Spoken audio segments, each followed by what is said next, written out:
Okay, Ethan, I'm going to demonstrate some of the things we talked about last night in the Sicilienne Paradis, but maybe also a few new things that we didn't talk about.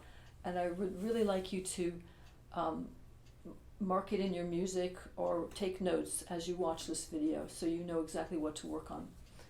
Okay, the first thing is the first note, and it's not just the first note because this whole piece of music has a lot of pickup notes every time it starts a new phrase. And if all of those pickup notes are kind of fast bow, it makes them too loud. Because if you're playing, which is the more important note, the downbeat note.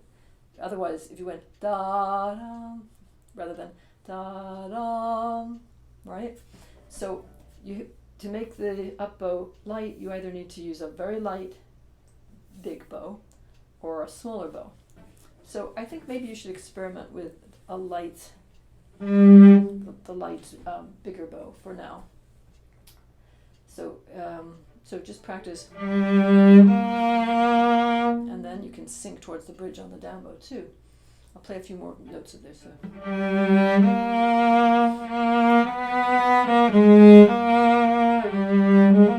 Okay, so this happens pick up to measure 12. It happens pick up to measure 5, and the second end, the first ending, the second endings of both halves. Okay. Now, next thing, measure 7. When you go from G to D, don't think of it as a shift because it gets smushy there. And I think, if you were singing it, it'd go da-dum, not dum. Because the following measure, you might actually have a little glissando because you have the same exact pitches, G to D again. So I'm going to play measures 7 and 8 for you. And I'm going to start out by doing an extension.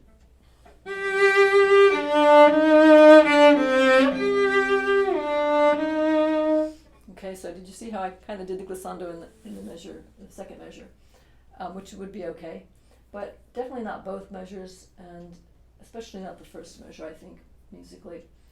Now, that leads me to another thing. Your fourth finger vibrato is not as beautiful as your other fingers. You tend to have it very narrow, and this is so common because our pinky's thinner.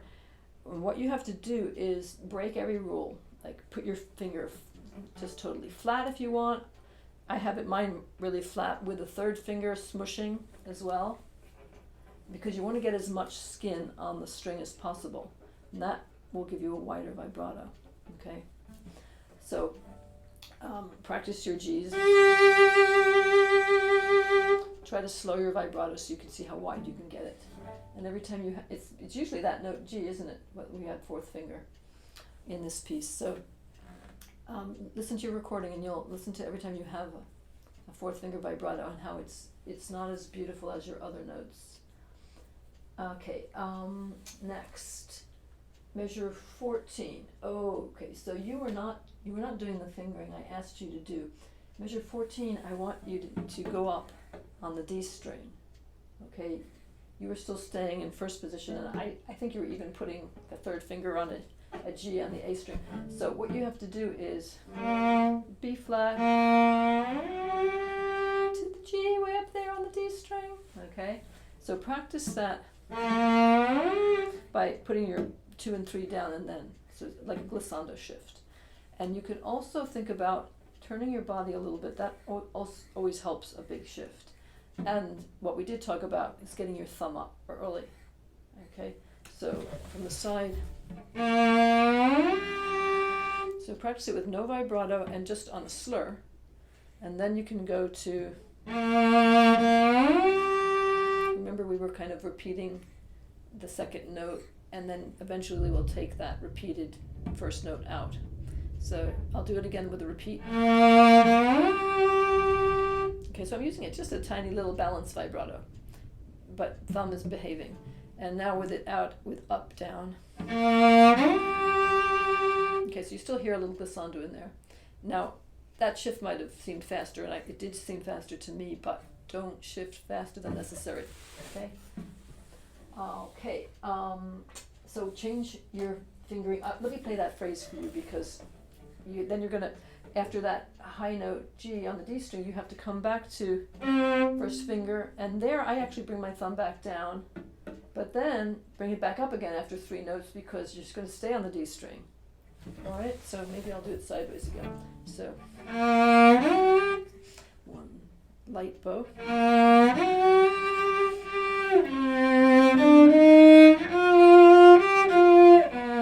Okay, used the wrong fingering. It should be 2, 3, 1, 2. So, come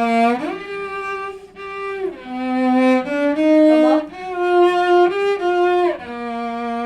Okay, a little out of tune, but that was how I want you to finger it. Okay, and then because the whole point of doing it like that is it's an echo of the previous 2 measures. So that color of the D string change is, like going from, deep blue to a very pale blue. I think so. Okay, so again, the high D flat, first note, measure 22. You have to get your thumb up, okay? Even in the second video, you weren't doing that because you didn't have enough practice. So you practice slowly. Thumb up. And I would also put the 3 down first to make it a glissando shift. Okay. Practice. Also, you can think about a little bit of your twisting. What I mean by twisting is that your pelvis is going that way a little bit. And it's really subtle, but it'll help you not fall off of the A string, right? So it's really slow. Okay, so my thumb got up early and I didn't use much vibrato. So like this week, don't use vibrato at all, or just a tiny bit, because otherwise it'll make your thumb want to come up.